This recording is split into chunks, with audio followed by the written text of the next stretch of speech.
Ho, ho, ho, good evening, good morning, good afternoon, ladies and gentlemen, boys and girls. Welcome to another story time by Santa. Come in close, my merry friends, snuggle up in your blankets, wiggle your toes into the coziest spot you can find and get ready for a story full of laughter, kindness, and one important lesson.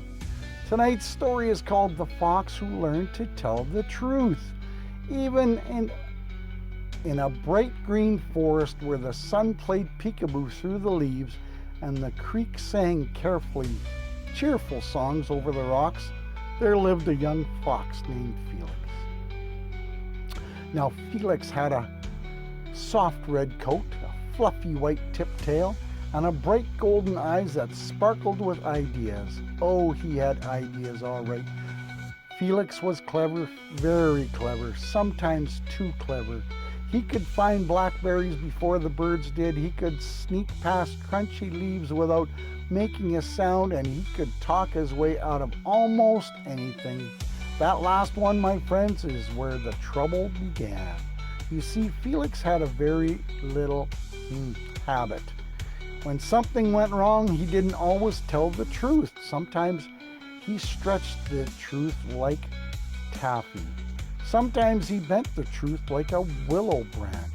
And sometimes he hid the truth behind such a big smile that folks almost forgot to ask questions. Almost. One sunny morning, Felix was helping Mrs. Bramble the badger stack jars of honey in her little woodland shop. Careful now, Mrs. Bramble said, adjusting her spectacles. Those jars are sticky, slippery, and surprisingly bouncy. Honey jars don't bounce, said Felix. Mrs. Bramble raised one eyebrow. That sounds like a sentence spoken by someone about to learn something. Felix chuckled. I'm as careful as a squirrel with a teacup. And at that very moment, his tail swished. One jar wobbled, then another, then boop, bump, plop. The honey jar rolled off the shelf, hit a wooden spoon, bounced off the basket of muffins, and landed upside down on the floor with a glorious sticky splat. Felix froze. Mrs. Bramble turned slowly. There was honey on the floor. There was honey on the spoon, honey on the baskets, honey on Felix's paw, and just a tiny spot of honey on the tip of his nose. Mrs. Bramble blinked. Felix blinked, and then Felix said, a breeze did it. A breeze? Said Mrs. Bramble, repeated.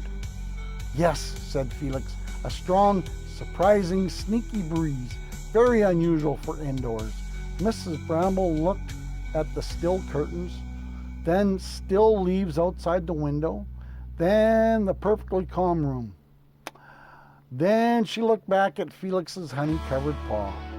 Well, she said, that must have been a very talented breeze. Felix gave a weak little grin. That's what I thought. Mrs. Bramble handed him a rag. Clean it up, please. Felix cleaned in silence, and his ears felt hot. Still, he told himself it wasn't a big lie, just a tiny one, a little puff of a lie, like a dandelion seed, except, as you may know, every tiny seed can grow into big things. That afternoon, Felix met his friends by the creek. There was Tilly the turtle, who moved slowly but thought quickly. There was Jasper the rabbit, who could not whisper even when he tried. And then there was Millie the mouse, who carried a notebook because she liked writing things down. Interesting things such as cloud shapes and sandwich ideas. Hello, Felix called Jasper. Do you want to race leaves in the creek? I'd love to, Felix said. They each picked a leaf and set them gently in the water. Jasper cheered his leaf so loudly that it got stuck against a pebble. Encouragement is everything, he said. Millie wrote that down. Tilly smiled. Felix, did you help Mrs. Bramble all morning? I did, said Felix. How did it go? Asked Millie. Felix hesitated. He could have told the truth. He could have said, I dropped the honey jar and blamed the breeze. But instead, he straightened his shoulders and said, perfectly. Mrs. Bramble said I was the most careful helper she's ever had. Tilly looked impressed. Jasper gasped, the most careful? Millie wrote that down too. Felix's leaf sailed forward in the water. So did the lie. Later that week, the forest school held its annual autumn fair planning meeting in the clearing. There would be games, music, pies, storytelling tent, and a grand lantern parade at sunset. Everybody had a job. Mrs. Wren, the teacher, stood on a stump with a list. Tilly, you will help organize the acorn toss. Tilly nodded. Jasper, you will carry messages. I shall deliver them with speed and drama, Jasper declared. Mrs. Wren smiled. Less drama, more speed, please. Well, I can try. Millie, you'll help with signs. Millie held up 3 pencils proudly. And Felix, said Mrs. Wren, you may help me guard the special lantern for the parade. All the animals oohed and awed. The special lantern was beautiful, round and golden and with tiny star-shaped cutouts.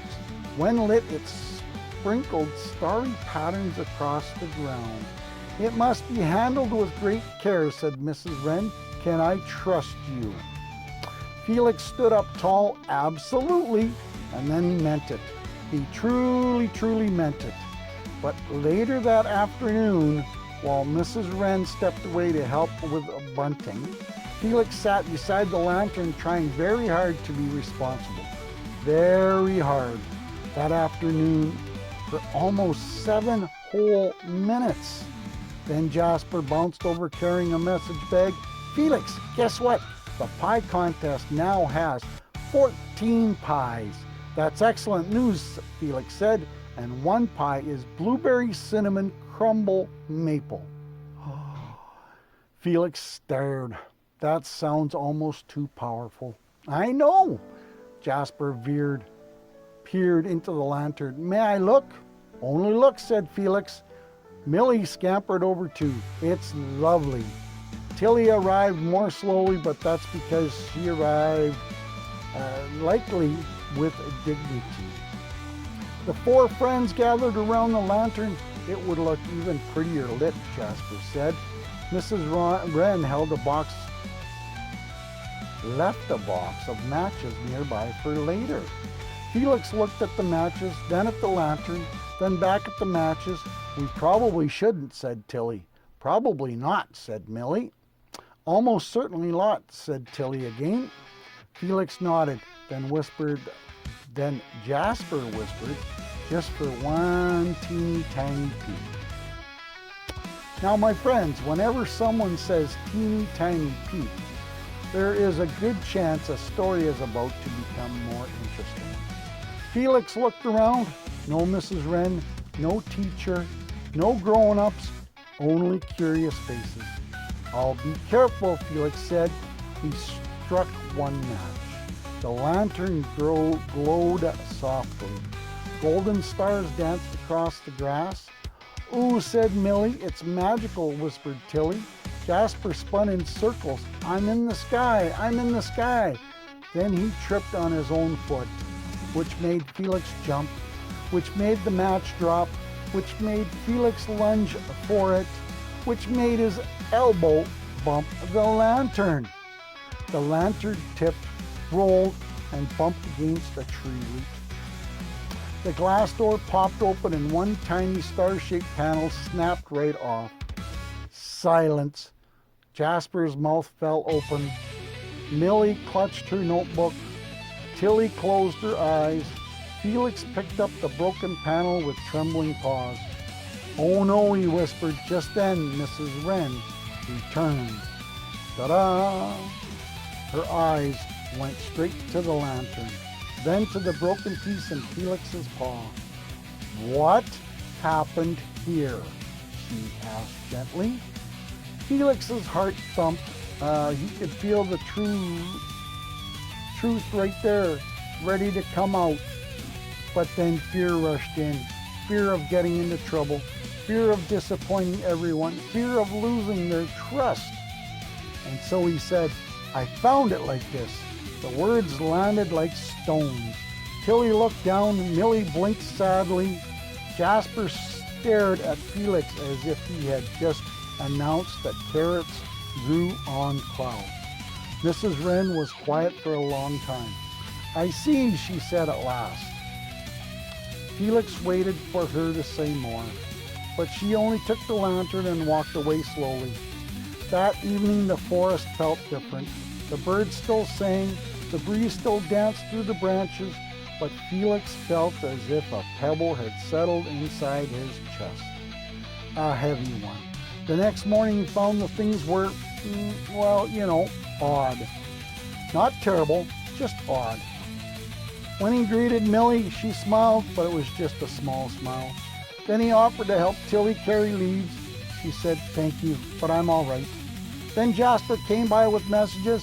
He talked very fast about mushrooms and frayed roots and anything at all except the lantern. Felix didn't like it, not one little bit. By afternoon, he had wandered to the old willow tree where Grandpa Owl often napped and thought wise thoughts.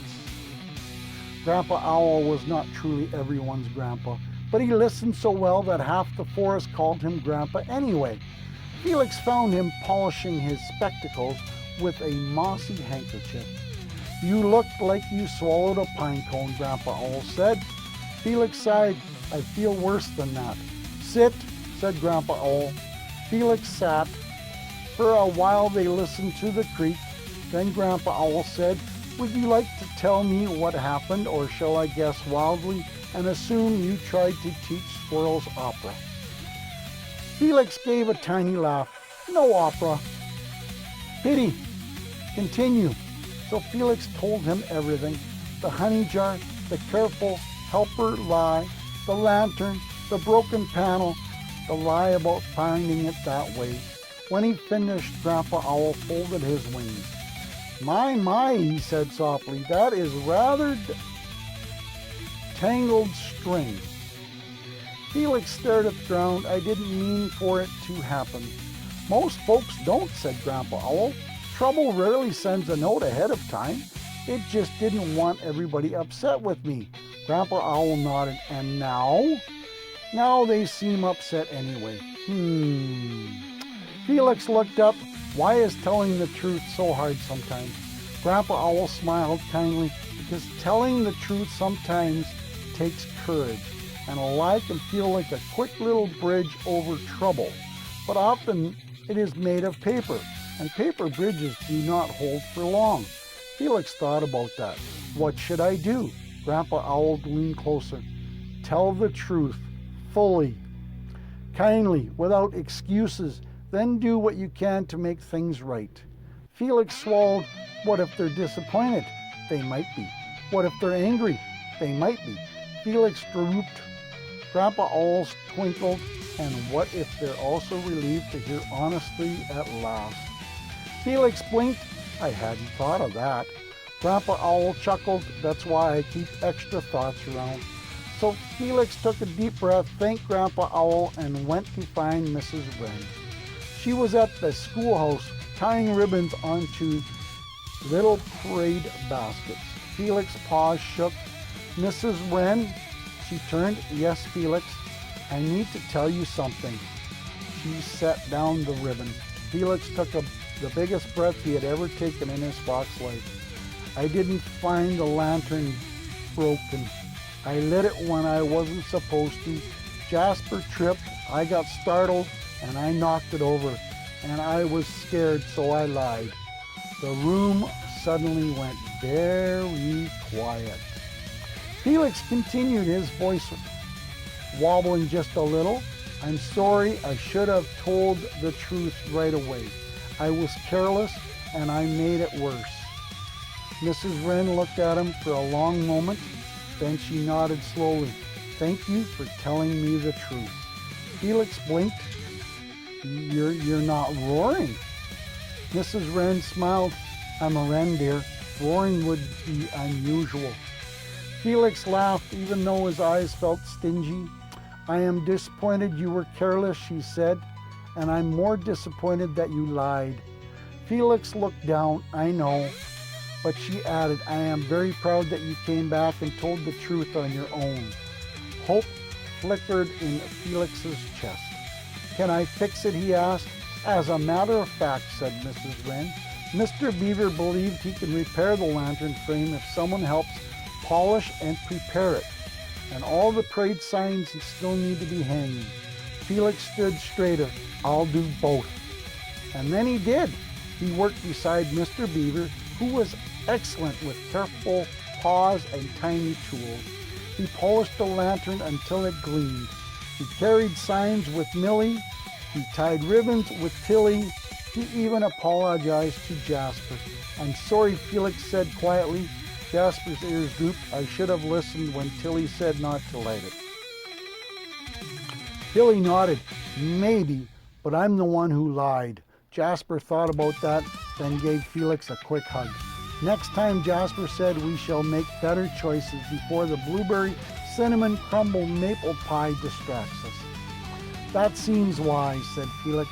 By sunset on Fair Day, the forest glowed with laughter. Children tossed acorns, families shared pies, music twinkled through the clearing, and when it was finally time for the lantern parade, Mrs. Wren lifted the special lantern high. It shone more brightly than ever. Golden stars danced over every smiling face. Then Mrs. Wren surprised everyone. Felix, she said, would you do me the honor of carrying the lantern in front of the parade? The whole clearing turned to look at him. Felix's mouth fell open. Me. You, said Mrs. Wren, not only because you were perfect, because you chose honesty and responsibility when it mattered. Felix held the lantern carefully, very, very carefully. As the parade moved through the forest, tiny stars shimmered over the path. Children laughed, grown-ups waved, even Grandpa Owl stayed awake for almost the entire thing, which was impressive.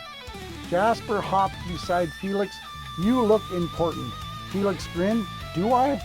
Very. Millie added, I wrote down the whole story. Tilly smiled, especially the part where you told the truth. Felix looked up at the glowing lantern and felt something warm and steady in his heart. Not pride exactly, something better, peace. And from that day on, Felix still made mistakes sometimes. Oh yes, he once sat on a basket of muffins by accident. He once sneezed during a leaf painting session and decorated 3 hedgehogs. And once he announced with great confidence that he knew the shortcut to the berry hill and led everyone to a pond. Whenever something went wrong, he stopped, took a breath, and told the truth. Sometimes it was hard, sometimes his ears still got hot, but every single time the truth made the path straighter. And little by little, trust returned. Mrs. Bramble let him help in the shop again, though she did keep the honey on the lower shelf. Millie smiled bigger smiles. Tilly asked his opinion. Jasper just still trusted him with exciting news about pie. And Felix learned something important. A lie might seem small at first, but truth, even when it feels hard, makes room for friendship, trust, and second chances. Years later, whenever young foxes in the forest got tangled up in little fibs and worried looks, Felix would sit with them under the willow tree and say, let me tell you about the day I blamed a breeze for a honey jar. Usually that got a laugh. And then he'd smile and add, the truth may feel difficult for a moment, but it makes your heart feel lighter for a very long time. And that, my merry friends, is a treasure worth carrying. Here's the moral of the story. Telling the truth takes courage, especially when we are afraid of making mistakes or disappointing others. But honestly, it's what builds trust, repairs friendships, and helps our hearts feel light again.